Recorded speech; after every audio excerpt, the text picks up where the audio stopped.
Naam, wapenzi watazamaji wa Kibenge TV, salamu zetu za dhati zipate kuwafikieni popote mlipo kwa saha mlizopo, ikiwa ni asubuhi, mchana ama jioni. Matumaini yetu mnaendelea salama salimini, na tunawakaribisheni kusikiliza awamu ya kwanza ya habari za matukio ya kila siku yanayoendelea katika mashariki mwa Jamhuri ya Kidemokrasia ya Kongo na hata matukio mengine ya kisiasa ya hapa na pale. Mnamo jana tarehe 4 Februari mwaka 2026, mapigano makali yameripotiwa kati ya wahasi wa Twirwaneho Red Tabara washirika wa AFC M23 dhidi ya jeshi la taifa FARDC pamoja na wapiganaji wa Wazalendo katika eneo la Point Zero lililoko kwenye nyanda za milima mirefu ama Haut Plateau za wilaya za Fizi na Mwenga katika mashariki mwa Kongo. Mapigano pia yaliripotiwa katika maeneo ya Mikenge ambako Wazalendo wamesadikika kuchukua kipande ama nusu ya kijiji hicho. Hata hivyo, ripoti kutoka chanzo kilicho kwenye eneo hilo zinaonyesha kwamba hali ya usalama katika maeneo ya Point Zero yamerudi kuwa tulivu na kila kitu kiko chini ya udhibiti wa FARDC na washirika wake Wazalendo, maana walifanikiwa kudhibiti mashambulizi ya wahasi na kuwarudisha nyuma walikotoka. Mamlaka zinawaonya wananchi kuepuka kuamini habari za uongo zinazotumika mitandaoni zikidai kwa upotoshaji kwamba Point Zero imechukuliwa kwa na nguvu za wahasi hao wa Twirwaneho M23, huku hali za mapigano na wasiwasi wa vita ukiendelea kutanda katika maeneo yote ya pembezoni mwa manispaa ya Minembwe ambapo tahadhari bado ni muhimu. Kwa matukio yaliyotokea katika wiki hii, baadhi ya wananchi wamesikika wakiamini na kuhoji ya kwamba kama muungano wa M23 AFC RDF ulikuwa wa kwanza kufanya shambulio dhidi ya uwanja wa ndege wa Kisangani ulio zaidi ya kilomita 500 kutoka kwenye mstari wa mbele wa vita. Katika muktadha huu, je, bado tunaweza kutegemea kuwa mamlaka za Kongo hazitashambulia vikao au misafara ya viongozi wa muungano huo huko Goma ama Bukavu? Kwa sababu tukichunguza vizuri, tukio hili linaonyesha wazi kwamba muungano wa M23 AFC RDF sasa una uwezo wa kushambulia mbali na maeneo ya vita, na hata inaashiria kuwa shambulio linaweza kwa nadharia kufika hadi Kinshasa. Kwa hiyo swali la msingi ni kwa nini FARDC hazifanyi operesheni za kulenga viongozi wa muungano huu wakati wao wenyewe hawaogopi kushambulia maeneo ya Jamhuri ya Kidemokrasia ya Kongo bila woga wowote? Hizo ni hoja zinazojenga fikra kubwa katika masemi ya baadhi ya wananchi kwa sasa. Na tukijielekeza huko jimboni Kivu Kaskazini katika wilaya ya Beni, askari wa majeshi wa walinda amani wa MONUSCO wameongeza uwepo wao pamoja na askari jeshi wa FARDC ili kukabiliana na tishio la makundi yenye silaha katika eneo hilo.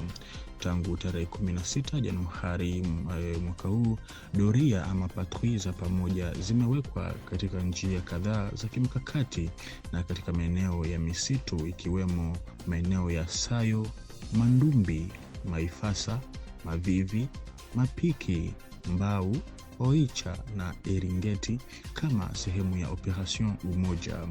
Lengo la mpango huu ni kuhakikisha uwepo wa kuzuia mashambulizi, kupunguza tishio la silaha na kuimarisha ulinzi wa raia katika eneo la Beni.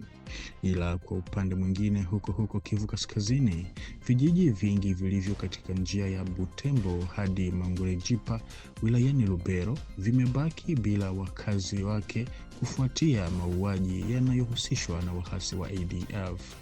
Mnamo Novemba, mashambulio dhidi ya kituo cha afya cha Byambwe kilisababisha vifo vya watu 18, na mnamo Januari mwaka huu uvamizi mwingine uliua watu 6 katika eneo hilo kama matokeo ya moja kwa moja mradhi ya hali hii ya ukosefu wa usalama unaoendelea. Shule nyingi zimefungwa tangu wakati huo na wafanyakazi wa afya tayari wameondoka Byambwe, eneo lililoko kwenye kilomita 65 ama 65 km kutoka mji wa Butembo.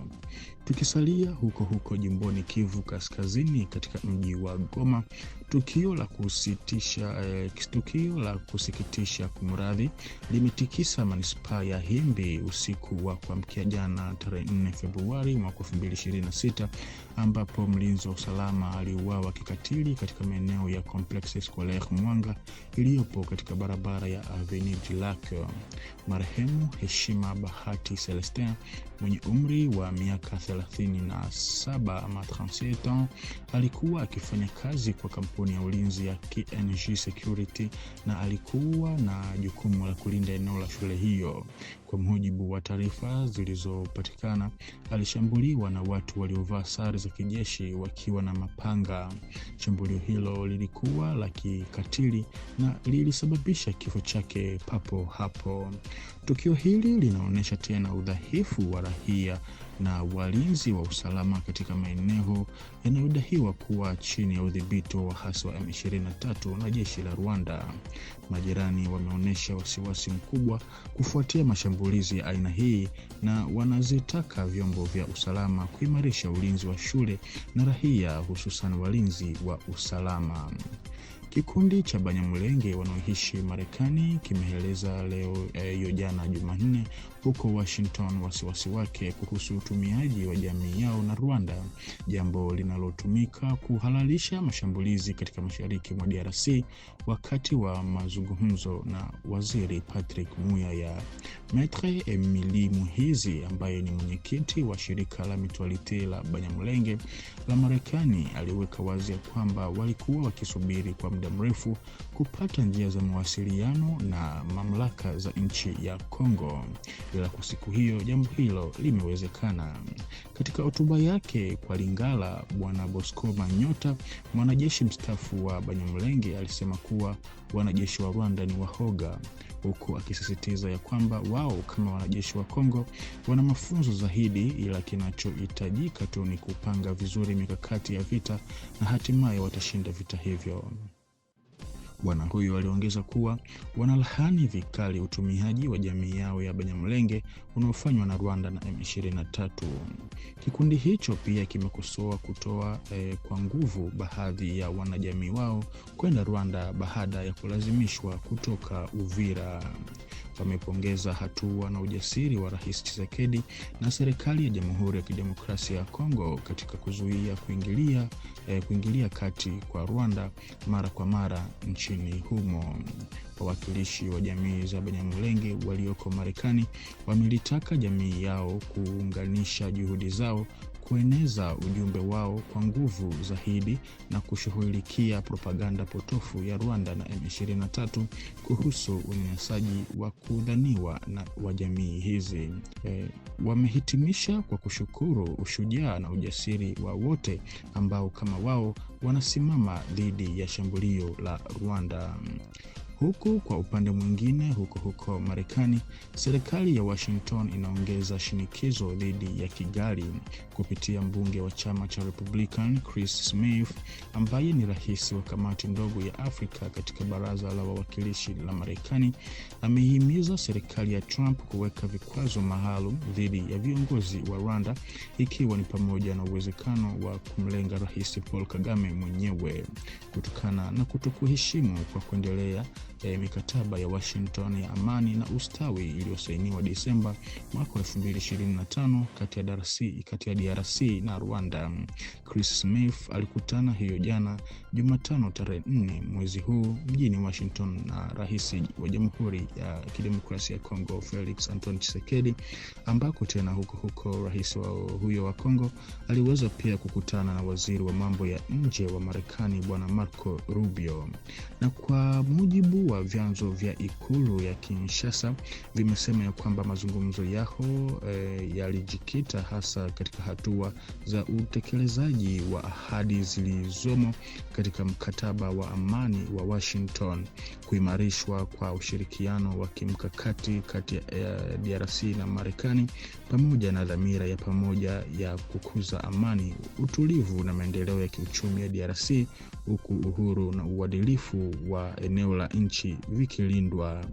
Na kwa upande wa waziri huyo wa Marekani Marco Rubio, kupitia mtandao wake wa X ama Twitter ya zamani, amesema ya kwamba amekutana na rais wa Jamhuri ya Kidemokrasia ya Kongo Tshisekedi kwa ajili ya kujadili mikataba ya Washington na ushirikiano mpana kati ya Kongo na Marekani katika masuala ya usalama, huku akamalizia kwa kusisitiza ya kwamba Marekani na DRC kwa pamoja wanakwenda kugeuza amani kuwa ustawi wa pamoja.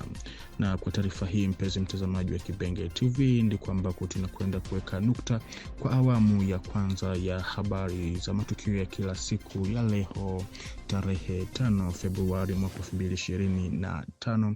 Kwa kuzidi kuhabarika zaidi, baki hapa kwenye Kibenge TV. Tukutane kwa majaliwa.